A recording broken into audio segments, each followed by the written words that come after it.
नमस्कार, स्वागत है आप सभी का आपके अपने चैनल भक्ति अभ्युदय में। आशा करते हैं आप सब स्वस्थ व अच्छे होंगे। भगवान श्याम का आशीर्वाद सदैव आप सब पर ऐसे ही बना रहे, हम यही कामना करते हैं। अनूठे, अलौकिक और अंतर्यामी बाबा खाटू श्याम के भक्त भी निराले हैं। बाबा श्याम की महिमा की कई कहानियां हैं, वैसे ही उनके भक्तों के भी किस्से अनोखे हैं।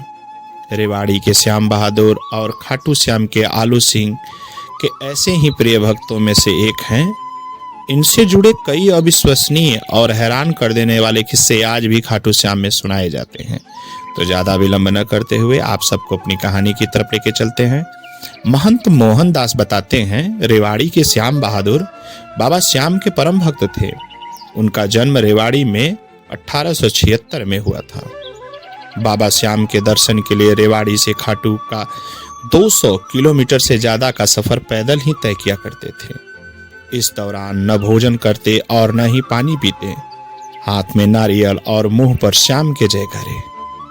ऐसा कहते हैं कि 1944 में वे बाबा के दर्शनों के लिए मंडली के साथ रेवाड़ी से पैदल ही निकले। मंडली आगे निकल गई और वो पीछे रह गए। श्याम बहादुर जब तक खाटू पहुंचे, राजा के आदेश पर मंदिर के पट बंद हो गए थे। उन्होंने राजा से कहा कि बाबा के दर्शन करा दो। काफी मिन्नतें की, लेकिन राजा मना कर दिए। भूखे प्यासे ने श्याम बहादुर बाबा ने काफी मिन्नत की, लेकिन राजा नहीं सुना। उन्हें दर्शन कराने से मना कर दिया।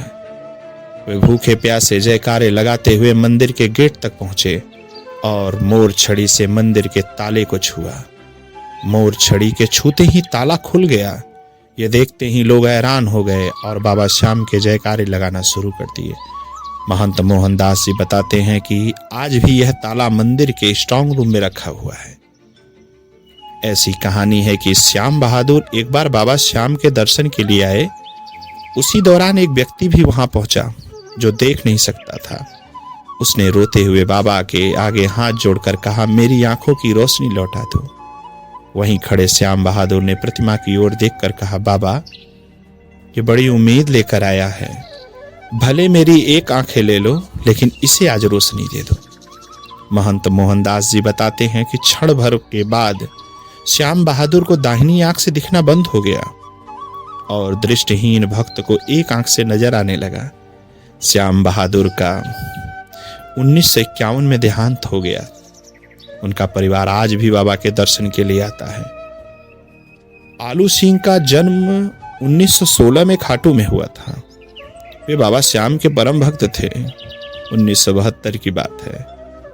सरदार शहर के राम निवास उन्हें कीर्तन में असम के डिब्रूगढ़ ले गए। खाटू के रहने वाले माली राम शर्मा भी कीर्तन में थे। तभी एक महिला के रोने की आवाज आई। कारण पूछा तो पता चला उसका 7 साल का बेटा गायब हो गया है। पुलिस में भी रिपोर्ट लिखाई गई है, लेकिन कुछ नहीं हुआ। आलू सिंह ने कहा, रात 1 बजे तेरा बच्चा कीर्तन में आ जाएगा। लोगों ने आलू सिंह को खरी खोटी सुनाई कि उन्होंने बिना कुछ सोचे समझे महिला को कैसे कह दिया कि उसका बेटा मिल जाएगा। आलू सिंह बोले, मुझे नहीं पता मैंने ऐसा क्यों बोला, इसमें बाबा की मर्जी है। रात को कीर्तन शुरू होने से पहले ही लोग पहुंच गए। आलू सिंह को देखकर महिला रोने लगी, मेरा बेटा कहाँ है, अभी तक मुझे नहीं मिला। आलू सिंह उठे और कीर्तन में बैठे एक युवक का हाथ पकड़ कर लाए। उसकी दाढ़ी बढ़ी हुई थी। युवक को महिला के पास ले जाकर बोले, ये ले तेरा बेटा, जितना दुलार करना है कर ले। लापता युवक के मिलने की बात वहां पुलिस को मिली। पुलिस पहुंच गई थी। पुलिस के एक बड़े अधिकारी भी पहुंचे। वे अधिकारी आज भी बाबा श्याम के दर्शन को आते हैं। 1987 की बात है। महाराष्ट्र के नासिक का 7वीं कक्षा में पढ़ने वाला 12 साल का पंकज परशुरामपुरिया दिव्यांग था।